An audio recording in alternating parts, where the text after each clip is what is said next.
आज 15 ऑक्टोबर भारताचे माजी राष्ट्रपती missile man Bharat Ratna doctor APJ Abdul Kalam यांचा जन्मदिवस।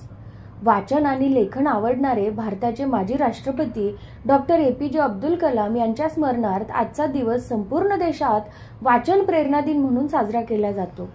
देशातील प्रत्येक व्यक्ती सकारात्मक विचार करून स्वतःला समृद्ध कसा करेल आणि त्यायोगे देश महासत्ता कसा बनेल असाच विचार माजी राष्ट्रपती डॉक्टर अब्दुल कलाम करत असतात।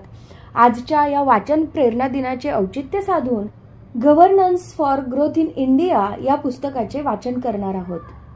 प्रकरण पहिले, परिचय। राष्ट्रासाठी मतदान। तो दिवस होता 20 मार्च 2014। पंजाबमधील रुपरमध्ये तेथील विद्यार्थ्यांना संबोधित करण्यासाठी त्यांच्याशी संवाद साधण्यासाठी मी गेलो होतो। तेथे मला तरुण मुलं-मुली मोठ्या प्रमाणावर आढळली। सभास्थानी पोहोचायच्या अगोदरच एक मुलांचा घोळका माझ्या समोर येऊन थांबला। 2 मुली, 4 मुलं जी भारतातल्या वेगवेगळ्या राज्यातून आली होती। त्यांनी मला थांबवलं आणि विनंती केली की सभास्थानी जायच्या अगोदर त्यांना काही प्रश्न विचारायचे आहेत आणि माझं व्याख्यान व संवाद सुरू करायच्या अगोदर त्याची उत्तरं मी त्यांना द्यावीत। त्यांनी जो प्रश्न माझ्या समोर ठेवला तो असा होता, सर, आम्ही जिथे जिथे जातो, या देशातल्या ज्या ज्या भागात जातो, मग तो आमच्या शैक्षणिक टूरचा भाग असेल किंवा सहलीला म्हणून जात असू, त्या भागातील आमच्याच वयातल्या म्हणजेच 18 आणि त्यापुढील वयाच्या तरुणांशी आम्ही संवाद साधतो। जेव्हा आम्ही त्यांना स्वतःच्या मतदानाच्या हक्काविषयी विचारतो, त्यांचं म्हणणं असतं की ते मतदान करणार नाहीत, कारण उभ्या असणाऱ्या उमेदवारांपैकी कुणीही विधानसभेच्या किंवा संसदेच्या नेतृत्वासाठी त्यांना लायक वाटत नाही आणि आमचंही मत वेगळं नाही, तेच आहे। म्हणून आम्ही ठरवलं आहे की येणाऱ्या निवडणुकांमध्ये मतदान करायचं नाही। सर, तुम्ही आम्हाला सांगा, आमचं हे मत, आम्ही घेतलेला हा निर्णय योग्य आहे की अयोग्य? मी त्यांना सांगितलं, मित्रांनो, मी तुमच्याशी पूर्णपणे सहमत नाही। माझं आत्ताचं वय 80 पेक्षा जास्त आहे। आयुष्यात मी अनेक पार्लमेंट आणि असेंब्ली निवडणुका पाहिल्या आहेत। त्या प्रत्येक वेळेस मी योग्य माणसाला मतदान केलं आहे। प्रत्येक निवडणुकीत काही नवीन उमेदवार असतात तर काही जुने आमदार खासदार असतात। तुम्हाला त्यांच्यातून सर्वोत्तम उमेदवार निवडायचा असतो। तो निवडताना त्यांचं काम आणि समाजाला त्यांनी दिलेले योगदान यावरच त्यांची निवड करायची असते। अनेक वेळेस ते ज्या मतदारसंघातून उभे आहेत तिथे त्यांचं योगदान दिसतच नाही आणि त्याचबरोबर विधानसभेत, लोकसभेत त्यांनी काय कार्य केलं याचं रेकॉर्डही उपलब्ध असतं। इंटरनेटवर, मीडियावर त्यांची माहिती उपलब्ध असते। उमेदवाराच्या विश्वसनीयतेच्या आधारावर तुम्ही चर्चा करा आणि सर्वोत्तम कामगिरी करणारा स्वच्छ असा उमेदवार निवडा आणि त्यालाच मतदान करा। लक्षात ठेवा, तुमच्या मतदानाचा हक्क हा अत्यंत मौल्यवान आहे आणि तो हक्क बजावणं गरजेचं आहे। संसदेमध्ये किंवा विधानसभेमध्ये योग्य व्यक्ती पाठविण्याची सर्वोत्तम संधी तुमच्याकडे आहे। याचा अर्थ असा, देशात किंवा राज्यात चांगलं सरकार स्थापन व्हावं यासाठी तुम्ही देशाला मदत करताय। तुम्ही मतदान केलंत आणि योग्य उमेदवाराला निवडून आणलत तर हा देश तुमचा कृतज्ञ राहील। हे पुस्तक लिहिण्यामागे आपली लोकशाही ज्या आव्हानांना तोंड देत आहे ती आव्हानं तपासणं हा उद्देश आहे। त्याचबरोबर त्या आव्हानांना समाधान देणं, ज्यामुळे उत्तम शासनाकडे आपण सर्व मार्गस्थ होऊ, असा देश घडवू जो भ्रष्टाचार मुक्त असेल आणि खऱ्या अर्थाने प्रेरणादायी देश असेल। मला अशी आशा आहे की हे पुस्तक वाचल्यानंतर प्रत्येक तरुणाला, प्रत्येक नागरिकाला लोकशाही प्रक्रियेत पूर्णपणे सहभागी होण्याची प्रेरणा मिळेल आणि हे पुस्तकच उत्तर असेल पंजाब रुपरमधल्या तरुण मुलांनी उपस्थित केलेल्या प्रश्नांचं। प्रकरण 2, मतदारांचा विश्वास प्रज्वलित करताना। उत्तम आदर्शावरच जीवनाचा पाया रचला गेला पाहिजे। संसदीय लोकशाही। लोकशाहीची परंपरा ही काही भारताला परकी नाही। लोकशाहीचे महत्त्व आपल्या इतिहासातील प्राचीन काळात पाहायला मिळतं, जेव्हा ग्रामसभा आणि समित्या आमच्या गावातील प्रजासत्ताकात अत्यंत प्रतिष्ठित अशा संस्था होत्या।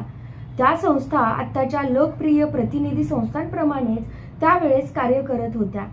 आपल्या स्वातंत्र्यानंतर आपण निवडलेल्या लोकशाही राजकीय प्रणालीमध्ये हेच गुणविशेष आपण पुढे सुरू ठेवले। आपल्याकडे जगातील सर्वात मोठी आणि संपन्न अशी संसदीय लोकशाही आहे, याचा आम्हाला अभिमान आहे। जगाला आपल्या लोकशाहीचं आश्चर्य वाटतं त्याच्या मागील कारण कदाचित भारतीय मतदारांची प्रगल्भता आणि चातुर्य हेच असावं. या मतदारांनी उत्साहाने आणि निरंतरतेने जनादेशाचे वेगवेगळे प्रयोग केले, ज्यामुळे त्या वेळेला आणि परत परत हेच सिद्ध झालं की आपली जनता ही सर्वश्रेष्ठ आहे आणि शक्ती ही जनतेमधूनच वाहते. युवा भारतीय आणि निवडणुका. भारत त्याच्या लोकसंख्येच्या दृष्टीने जगातील सर्वात तरुण राष्ट्र मानले जाते. आपल्या देशात सुमारे 60 कोटी तरुण आहेत आणि त्यातील सुमारे 16 कोटी हे नोंदणीकृत असे मतदार आहेत. भविष्यात युवक मतदारांची संख्या टप्प्याटप्प्याने वाढत जाईल. या परिस्थितीत हे तरुण लोकशाही प्रक्रियेचा अविभाज्य भाग असतील आणि त्यात उत्साहाने सहभाग घेतील याकडे आपण लक्ष द्यायला हवं. तरुणांना निवडणुकीत भाग घेण्यासाठी आपण कसं प्रोत्साहित करू शकतो? विविध कारणांमुळे सर्वसाधारणपणे जे मतदान करत नाहीत त्यांना आपण मतदान करण्यासाठी कसे प्रवृत्त करू शकू? भारतीय तरुणांना त्यांनी निवडून दिलेल्या प्रतिनिधींकडून अशी अपेक्षा असते की त्यांनी विधानसभेत, संसदेत किंवा त्यांच्या स्वतःच्या जीवनात अशा पद्धतीने कार्यरत असावे की त्यांना पाहून ते प्रत्येकाला रोल मॉडेल वाटतील.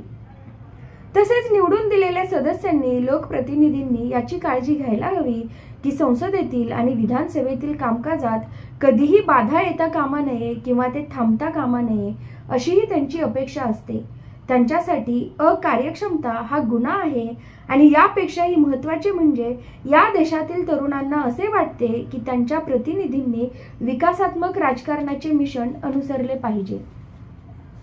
या संदर्भात आपल्या निवडणूक प्रक्रियेत काय बदल घडवून आणावेत याचे परीक्षण करायला मला आवडेल. आपण निवडून दिलेल्या पुरुष आणि महिलांकडून आपल्या काय अपेक्षा आहेत हेही आपल्याला ठरवायला हवे. मतदारसंघ जाहीरनामा.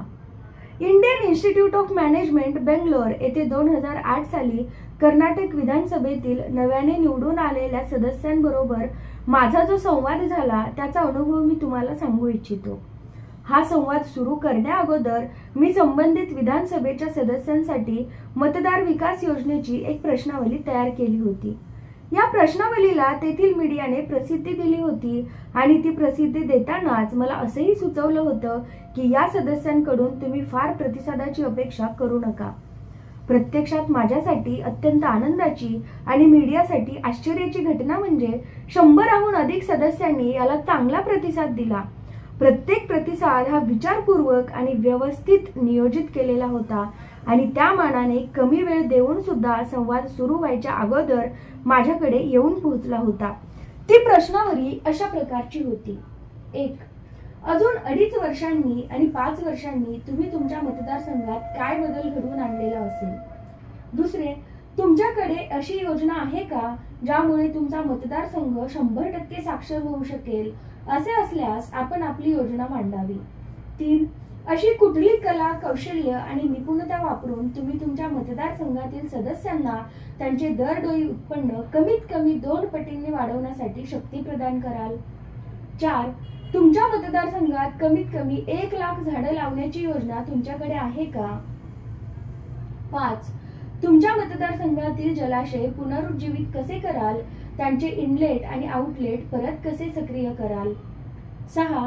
तुमच्या मतदारसंघात पुरेसा पाणी पुरवठा, त्याचे व्यवस्थापन आणि सांडपाणी सुविधा कशा पुरवाल? 7.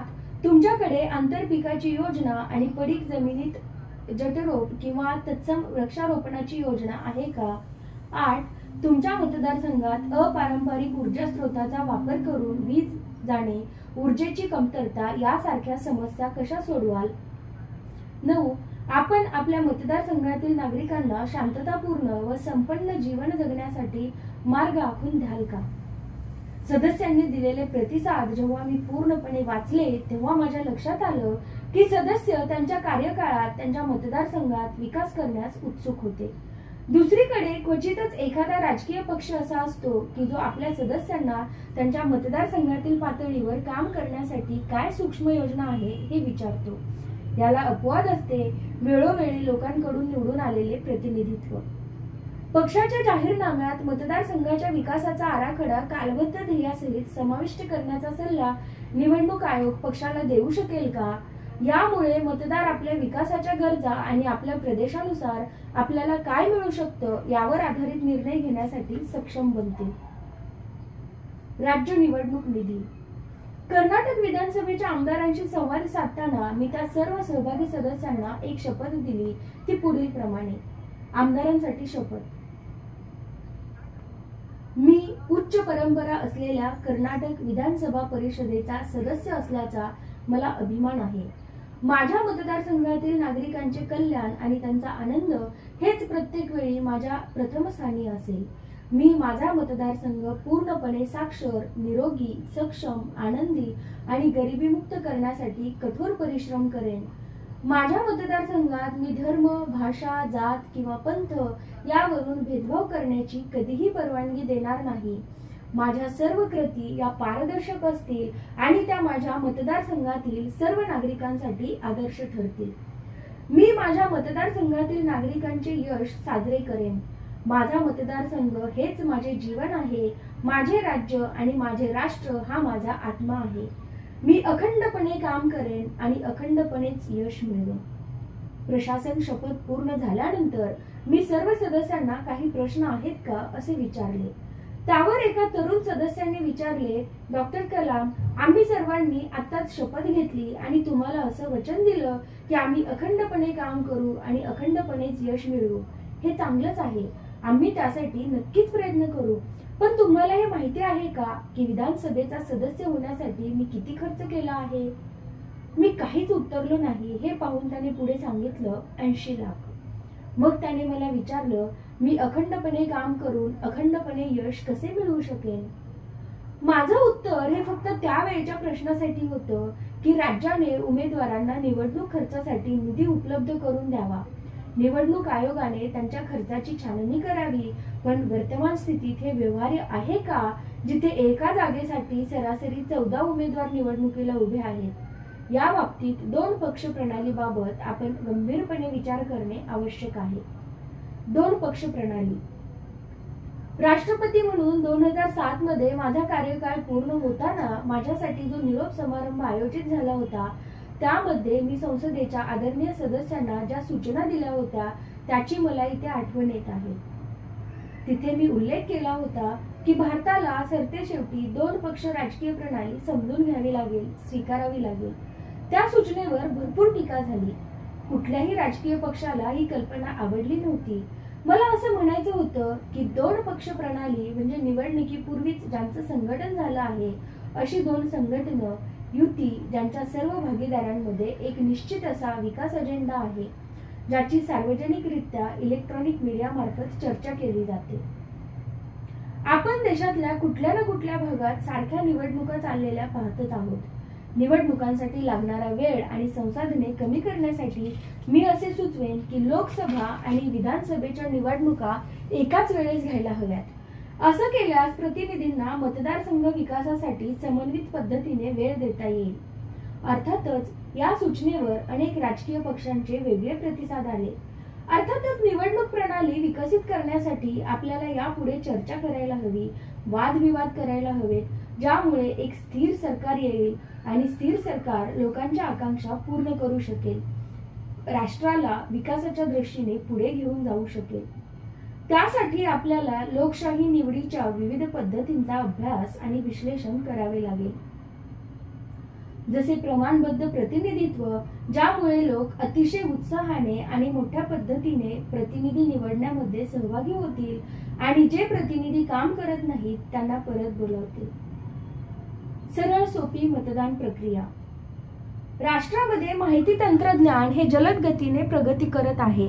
ते पाहता तंत्रज्ञान आणि सुरक्षितता यांना एकत्र आणून मतदान प्रक्रिया सहज सोपी कशी करता येईल याकडे लक्ष दिलं पाहिजे.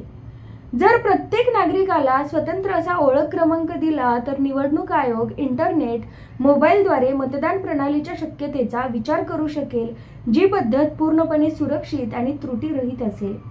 जवळपास 2 भारतीयांमागे 1 मोबाईल असतोच. पुढे जाऊन याच तंत्राचा विकास करून आपण अशी सुरक्षित आणि विश्वसनीय मोबाईल आधारित मतदान प्रणाली विकसित करू शकू. मला याची खात्री आहे की तंत्रज्ञानावर आधारित असलेली ही प्रणाली फक्त खर्चच कमी करेल असं नाही, तर त्यामुळे मोठ्या प्रमाणात सर्वांचा सहभागही वाढेल आणि सुरक्षितता, गुप्तता आणि पारदर्शकता यांनाही प्रोत्साहन मिळेल. याच तंत्राचा वापर करून उमेदवाराबरोबर त्यांच्या प्रोफाईलची माहिती अतिशय सोप्या पद्धतीने सर्वजण बघू शकतील. यासाठी प्रणाली म्हणून emails, RVIS interactive voice response system यावर आधारित प्लॅटफॉर्म्स किंवा SMS short messenger services, MMS multimedia services, त्याचबरोबर सोशल मीडिया वापरता येईल. खासदारांची भूमिका.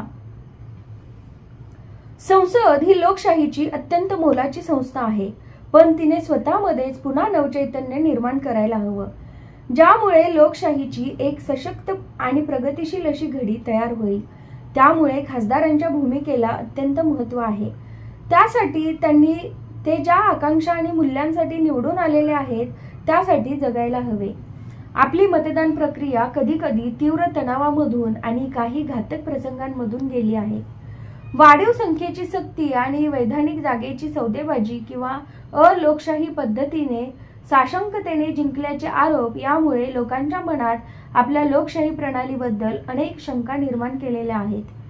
जेव्हा राजकारणाची अधोगती होऊन ते राजकीय थराराचं रूप घेतं तेव्हा ते राष्ट्राला अपरिहार्यपणे आपत्ती आणि विनाशाच्या अनिष्ट अशा रस्त्यावर घेऊन जातं.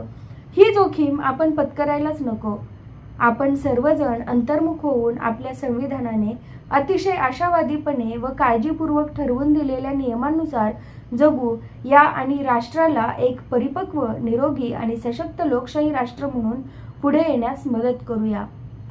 संसद सदस्याच्या प्रत्येक कृतीमागे आपल्या देशातील 50 वर्षांपेक्षा कमी वयाच्या 60 कोटी युवकांना प्रेरणा दिसायला हवी. त्यांना ते सदस्य असे ग्रेट लीडर्स, रोल मॉडेल वाटायला हवेत. ते राजकारणात डायनॅमिक बदल घडवून आणू शकतील आणि विकासात्मक मिशन पूर्ण करू शकतील. मतदारांच्या अपेक्षा पूर्ण करणं हे खासदारांचं कर्तव्य आहे. आपल्या राष्ट्राच्या प्रगतीचे मार्गक्रमण हे चढत्या दिशेने होत असल्याची खात्री आपण तोपर्यंत देऊ शकत नाही जोपर्यंत आपण आपल्या राष्ट्राला स्वतःपेक्षा जास्त प्राधान्य देत नाही. संसदेने एक ध्येय हाती घेणं आवश्यक आहे, ते म्हणजे विकासाच्या अर्थव्यवस्थेला बाधा ठरणारे जुने कायदे आणि किचकट प्रशासकीय प्रक्रिया यांना शोधून त्यांना मोडीत काढणं.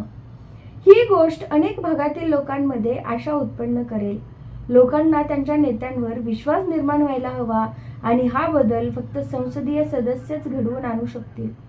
अशा लोकांची नावं भारताचा इतिहास महत्त्वाच्या पानांवर लिहिण्यासाठी प्रतीक्षा करत आहे. चला तर मग स्वतःला आणि जगाला हे दाखवून देऊया की राजकारणात आम्ही प्रगल्भता मिळवली आहे. सशक्त, दक्ष, सुरक्षित आणि धर्मनिरपेक्ष भारत तयार करण्यासाठी आम्ही प्रयत्नांची पराकाष्ठा करू. मला याची खात्री आहे की हे पूर्ण करायची आपली क्षमता आहे आणि त्या दिशेने आपण प्रयत्नांची पराकाष्ठा केली तर आपण हे साध्यही करू शकतो. डॉक्टर APJ अब्दुल कलाम लिखित आणि मनोज अंबिके अनुवादित governance for growth in India या पुस्तक वाचनाचा पुढील भाग आपण क्रमशः पुढच्या भागात पाहूयात. धन्यवाद.